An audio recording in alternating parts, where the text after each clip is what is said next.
Welcome back to the SportsMax Zone. We are still talking football. Jamaica's Reggae Boyz will hope that their bad early form is well and truly behind them as they prepare for two crucial World Cup qualifiers away to El Salvador and at home to the United States over the next 6 days. Theodore Whitmore's men have taken 4 points from their last two games to sit sixth in the 8-team group on 5 points. And they are getting ready for a very, very important assignment here. The Mexicans top of the table with 14 points. The Jamaicans 9 points off the lead. And at the moment, 5 points off an automatic qualification spot. Those spots at the moment being held by Mexico, USA and Canada with 14, 11 and 10 points respectively. The Reggae Boyz are coming off 2 consecutive clean sheets heading into Friday's clash with El Salvador. On the attacking side, the team should be boosted by the availability of Aston Villa winger Leon Bailey, Derby County midfielder Rabel Morrison, and West Ham hitman Mikel Antonio. Some pundits believe Whitmore may have a problem fitting all his attacking pieces in without weakening the team. Joining us to talk about the possible formation, football analyst Christopher Taylor. Chris, let me start here. The last time that Theodore Whitmore had a proliferation of choices by these big-name Englishmen like Antonio and Rabel Morrison and so on, things didn't go very well against the Panamanians in Kingston. How might things be different this time? A good question. I remember that game so well at the office against Panama. There was just a lack of chemistry and so on, which I think might be a similar issue. I don't expect a lot of shake-up, even though I think the squad has been bolstered by those new additions and players that are in form as well. I think that's important. Mikel Antonio in great form in the Premiership. As I said, Rabel Morrison playing well and so on. I mean, Kemar Roof and so on playing well for Rangers, who are on top of the table in the Scottish League. But considering they would have come off the 2-0 victory against Honduras, I don't know if there will be a lot of changes, which might come as a surprise. I would like to think that somebody of Mikel Antonio's quality and so on, you would want him in the squad right away. But I wonder if what happened against Panama might be playing games in the mind of Theodore Whitmore. And I'm wondering if he might very well start a similar squad to Honduras and then look to bring those players in off the bench as impact players instead of starters. Yeah.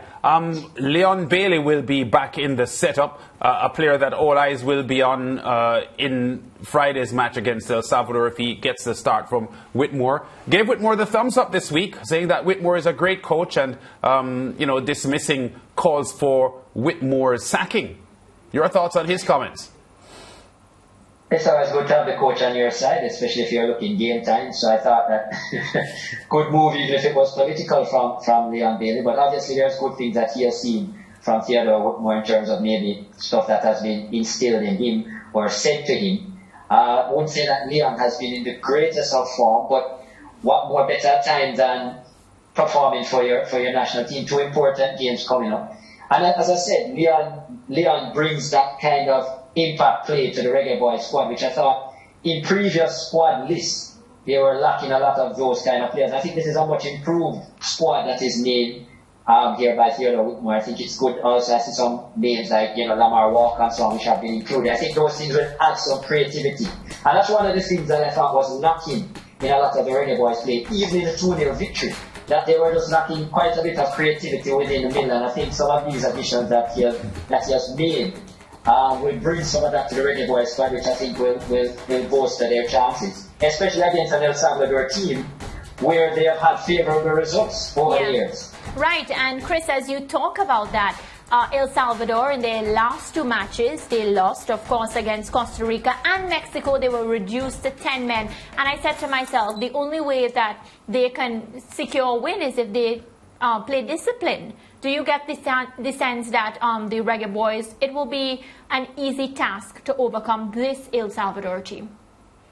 No, I don't think it will be an easy task at all. In fact, it might be the favourable draw, or the draw that is most expected might actually be a draw. So the result that might be expected. So no, I don't think it will be an easy win. But yes, El Salvador has suffered from indiscipline, going down to 10 men, as I said, in the last 2 encounters. I think that will be a major deal coming into this one. Yes, they do get back a player, but they also lose a player as well within their defensive formation. So that might be causing some issues for El Salvador. But at home in the last 3 games, El Salvador have had, apart from the 2-0 loss to Mexico, they have had decent results. Their only win came at home against Panama, and they've had 2 goalless draws as well. So it's not been an easy place for the away teams to go and get results, apart from Mexico. So it will be a difficult task for the Reggae Boys team. Both are in the same points in the table. I think both are not providing as consistent performances as we would like to see. Yeah. I think the main difference will be that the Reggae Boys will be coming off of a victory and El Salvador will be coming off of a loss. And the Reggae Boys have dominated generally El Salvador over recent years. As I said, just 1 loss in 11 games against El Salvador. So this might be a favourable matchup for the Reggae Boys. However, being at home, don't be surprised if it comes down to a draw. Exactly, and this will definitely be a very important match for the Reggae Boys. It's like a warm-up as they get ready to face the USA, which will be a very difficult match, although they'll be playing here in Jamaica. Yes, and as I said, I think the variety of the squad that the Reggae Boys have posted, and kudos must go to Theodore Whitmore for making, even though he has come off with a victory in his last game, he still made changes to his squad, which I think is important to fill the gaps in terms of what has been missing so far. I mean, they have been bolstered by some defensive additions. I would probably give this squad maybe a 7 or so, maybe a 7, 7.5 out of 10. I'll still have loved to see young Pinnock in the squad and Daniel Johnson as well, which I think those 2 players would have added a lot more to this squad. Javale Brown might be a little bit disappointed that he didn't make the final cut in the end as well. But as I said, this squad has a variety of options. It has wing players, it has a point man up front, which I think is missing, and it has a lot of players who are in form. And I think that's important as well, that you want informed players for their clubs to come into your national setup and be able to provide that kind of energy, that impetus needed to garner 3 points. Have you seen enough in the past 2 games, Chris, the performances there, to perhaps nudge you into thinking that Jamaica's worst performances in this group are behind them, that it's only up from here, whatever up is? Yeah, I would like to agree with that comment, John. I certainly think that the Reggae Boys have put together some dismal performances so far, and they have left a lot to be desired. And the comments show, I think even though they came away with a 2-0 victory, it wasn't really a pleasing performance for a lot of us. If you really broke down the game in terms of from a technical standpoint, you'd be disappointed with a lot of how the Reggae Boys played. But again, the ugly win is better than the pretty loss. So getting 3 points was the most important thing. So yes, the performances have been disappointing so far. I'd like to hope that the Reggae Boys have put that behind them, and considering that most of their games from now on are home games, that should be moving in their favour as well. You'll be thinking that they'll be able to put their best foot forward, even though that 3-0 loss to Panama doesn't support that point.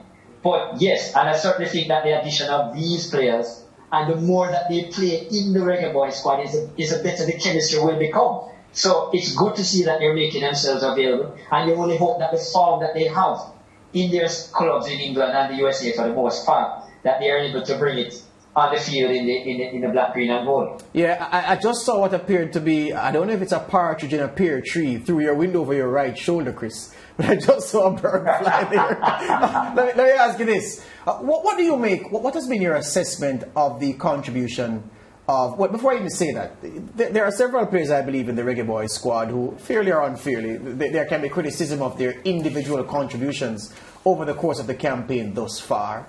One of the players who sometimes gets a lot of stick and from those who criticize him, and gets support from those who believe that he really is one of our better players, Alvas Powell in that position as right back. He's had some injury issues so far in the campaign, but when fit, do you believe that pound for pound he improves the Reggae Boys team, or do you think Theodore Whitmore can do better than selecting him in that position? What say you?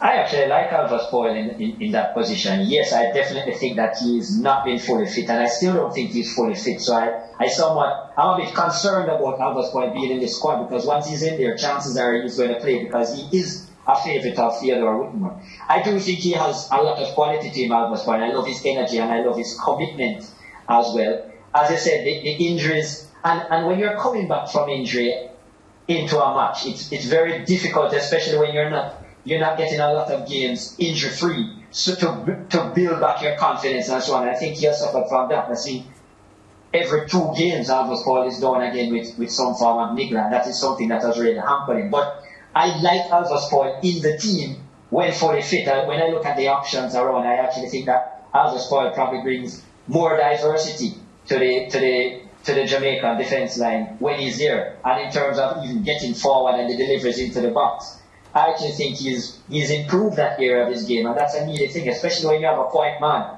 like with the likes of Mikel Antonio.